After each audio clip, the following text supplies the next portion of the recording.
আমি আর একজন উস্তাদ আমাদেরকে বলতো, তোমরা সব সময় মনে করবে তোমরা কবরে আছো। শুধু পার্থক্য হবে এতটুকু, কবরে হাঁটা যায় না, এখানে হাঁটা যায় না। কবরে দরজা নাই, এখানে দরজা আছে। কবরে জানলা নাই, এখানে জানালা। তুমি যদি নিজেকে কবরে আছো মনে করতে পারো, তাহলে তোমার কবরটা বড় সহজ। আমি আমার বক্তব্যের আগামী 1 থেকে 1.5 ঘন্টা যতক্ষণ থাকবো, আমি অনুরোধ করবো আপনারা জমিনে আছেন মনে করে কেউ কথাগুলো শুনবেন না। মনে করবেন আপনি কবরের ভিতরেই আছেন। Just imagine your dream. কবর দেখেছেন? দেখেছেন ভাই? ভিতরে কেউ দেখেছেন? আচ্ছা, কবরের ভিতরে লাশ নামানোর সময় ভিতরে যে দৃশ্য, এটা কে কে দেখছেন? একটু হাত তুলে দেখবেন।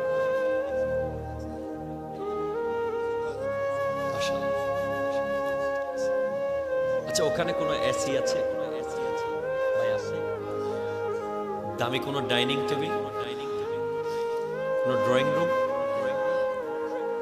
কোনো অসুবিধা হলে মা বলে চিৎকার করে বের হয়ে যাওয়ার দরজা আছে?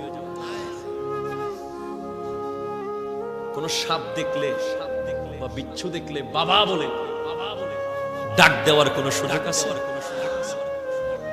বাতি চলে গেলে জেনারেটরের ব্যবস্থা আছে?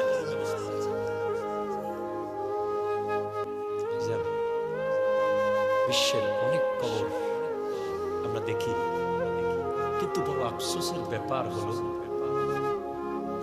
আমাদের এখানে অনেকের 50 বছর, অনেকের 60 বছর, অনেকের 30 বছর হয়ে গেছে।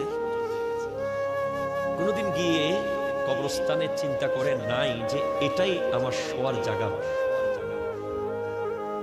আমরা শুধু ভাবি আমি আরেকটা ফ্ল্যাট বানাবো, আরেকটা ঘর বানাবো, আরেকটা দোকান বানাবো, আরেকটা মার্কেট বানাবো। কবি বলছে আমুররু আলাল মাকাবির কুল্লাহিন, আমি প্রতিদিন কবরস্থানের পাশ দিয়ে যাই ঠিক, ওয়ালা আদরি আইয়ুল আরদে কবরি, কিন্তু আমি কোনোদিন ভাবলাম না আমার কবরটা আসলে কোন জায়গায়।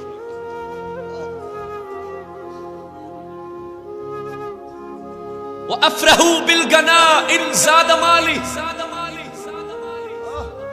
আমি হাসতে থাকি যখন আমার মাল বাড়তে থাকে। ওয়ালা আবকি আলা নুকসান উমরি, কবি বলছে ওয়াহুয়া ইয়াকুলু ওয়াল আইয়ামু তাকুলু উমরা। আমরা প্রতিদিন ভাত খাচ্ছি, বিরিয়ানি খাচ্ছি, কত কি খাচ্ছি, কিন্তু দিনগুলো আমার হায়াত খেয়ে ফেলতেছে। ঠিক কিনা কথা বলেন না? ভাইজান, পৃথিবীতে অনেক কবর আছে, যেই কবরের মধ্যে নাম থাকে, নাম থাকে, নাম দুনিয়া থেকে যাওয়ার সময় ওই কবরস্থানের মানুষটা কিছুই যদি নিতে নাও পারে, একটা নাম নিয়ে যায়, যেই নামটার কারণে যুগ যুগ ধরে ওই কবরের মানুষটাকে তার পরের বংশধররা খুঁজে পায়। ঠিক কিনা বলেন না? খুঁজে পায় কোন কবরে আছে তার দাদা, কোন জায়গায় আছে তার নানা, কোন জায়গায় আছে তার দাদি। কত বড় বড় পাওয়ারফুল ব্যক্তি কিছুই নিয়ে যায় না, একটা নেম প্লেট থাকে যেখানে লেখা থাকে ডাক্তার হলে ড লেখা থাকে নামের উপর, ইঞ্জিনিয়ার হলে ইএন লেখা থাকে ইঞ্জিনিয়ার, অ্যাডভোকেট হলে অ্যাডি লেখা থাকে, মুহাদ্দিস হলে মুহাদ্দিস লেখা থাকে, মুফতি হলে মুফতি লেখা থাকে। কিন্তু ভাইজান, ভেরি রিসেন্টলি এমন এক কবরস্থানের দৃশ্য আমি দেখেছি, আপনারা অনেকেই হয়তো দেখেছেন।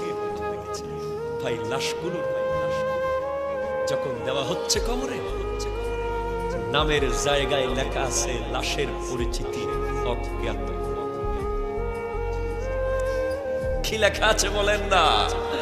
ওই 40 থেকে 42টা লাশ যাদের কোনো নাম নাই, পৃথিবীর কেউ কোনোদিন জানবে না ওই কবরে কে আছে। হাইরে দুনিয়া, যেই দুনিয়ার জন্য তুমি পাগল পারা হয়ে গেলে, যেই দুনিয়ার জন্য তুমি দিওয়ানা হয়ে গেলে, সেই দুনিয়া থেকে যাওয়ার সময় নামটা পর্যন্ত নিয়ে যেতে পারে নাই ওই ঝালকাঠি সুগন্ধার নদীর মাঝখানে পুড়ে যাওয়া অভিযান 10-এর সেই যাত্রীরা। জোরে বলেন না ঠিক কিনা? এই আধুনিক প্রযুক্তির যুগে ডিএনএ টেস্ট করে মানুষের আইডেন্টিটি বের করা যায়, কিন্তু এমন ভাবে পুড়েছে, আহা, আমার নবী বলছেন কাসরু আজমিল মাইয়াত কা কাসরিহি হাইয়াত। মৃত ব্যক্তির হাড্ডি ভেঙে যাওয়া মানে জীবিত ব্যক্তির হাড্ডি ভাঙাচ্ছে 1000 গুণ কঠিন কষ্ট। মৃত ব্যক্তির উপরে একটা মশা মাছি বসা মানে গোটা একটা পাহাড় বসার মতো। মৃত ব্যক্তি ওরা পুরে ছাই হয়ে গেছে। তুমি কি এখনো শুধরাবে না? তুমি কি এখনো চেঞ্জ হবে না? তুমি কি নিয়ে যাবে? তোমাকে কেন বানিয়েছে আল্লাহ? তুমি করছোটা কি? আরে তুমি কি, আমি কি? যেখানে আফজালুল বাশার বাদাল আম্বিয়া সিদ্দিক আকবর রাদিয়াল্লাহু তাআলা আনহু, যিনি বারবার জান্নাতের গ্যারান্টি পেয়েছিলেন, তারপরেও তিনি গাছ দেখলে কাঁদতেন। গাছ দেখলে দু চোখ বেয়ে পানি ফেলে চিৎকার করে কাঁদতেন আর বলতেন, আল্লাহ তুমি আমাকে মানুষ কেন বানালে? আমাকে গাছ বানাইতা, গাছ। আমি আবু বকরের কোনো হিসাব হতো না। আমাকে পাখি বানাইতা, আমি মাটি হয়ে যেতাম কিয়ামতে, আমার কোনো হিসাব হতো না। আরে তুমি কি, আমি কি? মক্কার কাবাগরের আঙ্গিনায় একটা ব্যক্তি মাথার উপরে চাদর আল্লাহর দরবারে ফরিয়াদ করেছে, ও আল্লাহ, জমিনের যত পানি আছে ততগুলো গুনাহ আমার আছে, আকাশে যত তারা আছে তত গুনাহ আমার আছে। আল্লাহ তুমি আমাকে মাফ করো। গোটা রাত কাঁদতেছেন,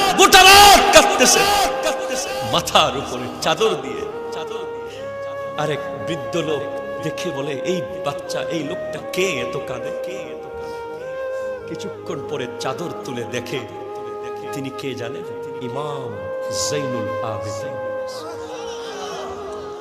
সাইয়্যিদুস সাজিদিন, যার লকব হলো সাজ্জাদ, যিনি সিজদায় গেলে ঘন্টার পর ঘন্টা সিজদা থেকে উঠেন না, যিনি সিজদাকারীদের সাইয়্যিদ, যিনি যাইনুল আবেদিন মানে ইবাদতকারীদের সৌন্দর্য, যিনি ইমাম হোসাইনের বেটা,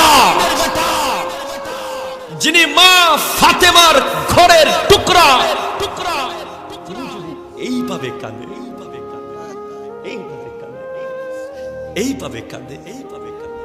আমরা কোথায় আছি ভাই? কোন জায়গায় আমাদের স্থান হবে? ভাবার কোনো সুযোগ পাই না।